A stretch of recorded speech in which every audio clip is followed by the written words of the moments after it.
Hi. I thought, okay, hi everybody. Welcome. I thought let me address something that has been like in my mind for the longest time. So I happened to watch this other podcast where they were interviewing Dineo, and she spoke about um she was asked about having 3 kids with different men, and she sort of mentioned that she takes them as their awards, like something to be grateful for, that out of this failed relationship, at least I take with me these 3 awards. So, as you know, men don't really like us. Men want to see us suffer and um manipulated and all those kind of things. They are here saying Dino is misleading people and all that. And my one question is, why are they not holding these men who are impregnating this woman? Let's say you find me with one kid, with one child.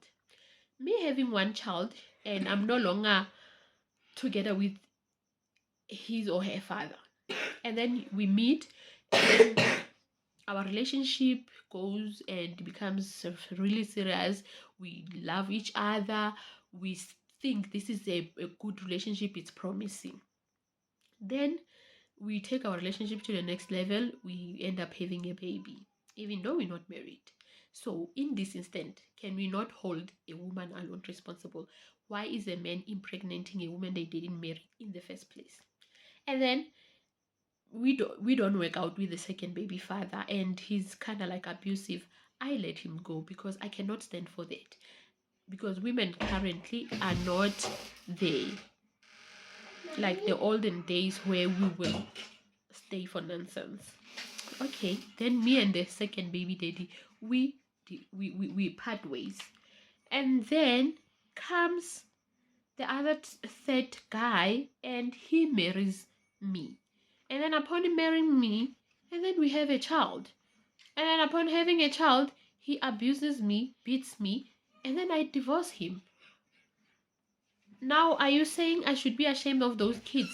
Are you saying I must not be, like, I must go around with my head down, feeling sorry for myself that 3 men have left me? No, you men are not being fair. You are not being fair. If we're going to hold anybody responsible for bringing kids into the space where it's not conducive, where there's no mother and father, we need to hold both parties accountable. We cannot make it a woman's only responsibility. And it needs to stop. It needs to stop, like, right now. Number two. Number two, guys, we're going to talk about women who don't leave their abusive partners. I've made a lot of research. Number one, I want to show you what does emotional abuse look like in a relationship. Number one, it's isolation. The person will isolate you from the people you love and people who speak sense to you, and also infringing on your free will. They won't allow you to have a free will. Like, they always want to control how you do and how you do things. Like, you feel like you can't do anything. Number two, I'm just gonna be fast with this thing. Another part of emotional abuse is neglect and silent treatment. If in your relationship you've been neglected, even when you are sick, a person doesn't take care of you, they make you feel like you are asking for too much, that is also abuse. And silent treatment is the worst. You can't stay with a person and not talk to them for, even if it's 3 days or a day. It's not healthy. No one deserves to stay with a person they don't talk to. Number three, which is the one that I really hate very, very much, is being aggressive and threatening. A person who keeps on threatening you, it doesn't matter what you have done. No one in the name of a relationship is supposed to threaten you or in any way or any other form, or be aggressive. Like it, that is also a form of physical abuse. A person who's being aggressive, sometimes they will even hold your arm in a very uncomfortable way. That is abuse. Number four, controlling and monitoring. Monitoring. I know that, guys.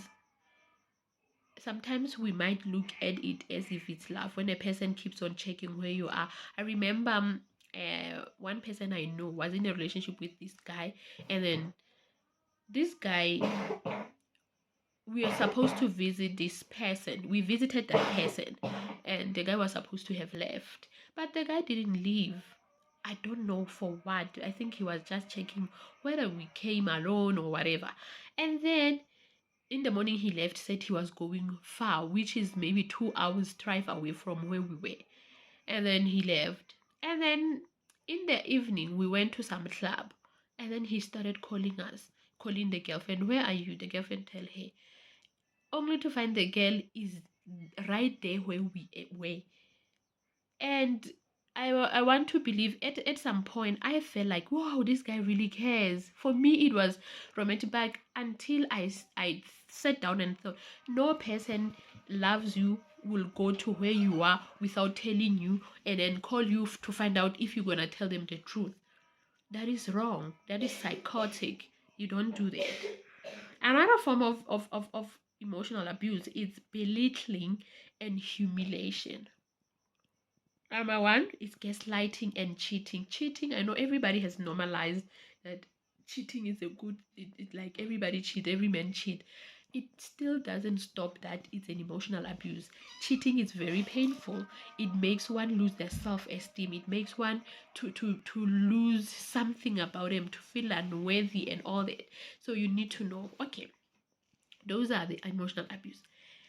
Guys, people who emotionally abuse you, they know you, they know you're in and out, and it's called manipulation. They know how to manipulate you.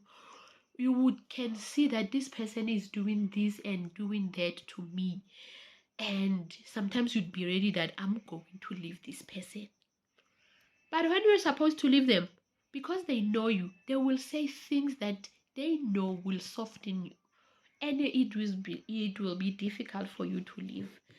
I'm telling you that even if anybody, and it's a circle, they know what to do for you to go back. That's how powerful it is. So deal with it. If a person beats you or do all these things that I've shown you, and they're not willing to change their ways, just know that it's not gonna stop. I remember one friend of mine once said, "Aba change." They don't change. I was at a hospital a few months ago. I was with a woman who was 66 years old and has been married for 47 years. And it happened that we shared our stories. She told me that she has been married for 47, and in that whole 47 years of marriage has been abused emotionally, physically. And every time he leaves, the guy will change and promise that he will change and all that. But he won't. He will change for that time. But after some few weeks, if you are lucky, you can stay for 2 months without abuse. But high chances are even a month, 4 weeks is too long for you to get the freedom that, like the healing that they get. And I want to tell you, if you are going through like that abuse, you can see this person is not good for me, but you still find your way there. I want you to know that they won't change, because they are sick mentally, they are sick emotionally, they have their own childhood traumas. Therefore, until they deal with it, there's no way they're gonna change. There's no way. There's no way. Me listening to that woman who was married for 47 and was still at the mental hospital because she tried to commit suicide. Like they don't change. You will think they will change. They will only change once they deal with the demons that make them the people they are. that's when they will change. But for as long as they're still the same, they don't go for counseling, they don't do like show that they want to change, there's no way. And I want to tell you that years will go by, you will still think, no, he's gonna change. He's not gonna change. He is not.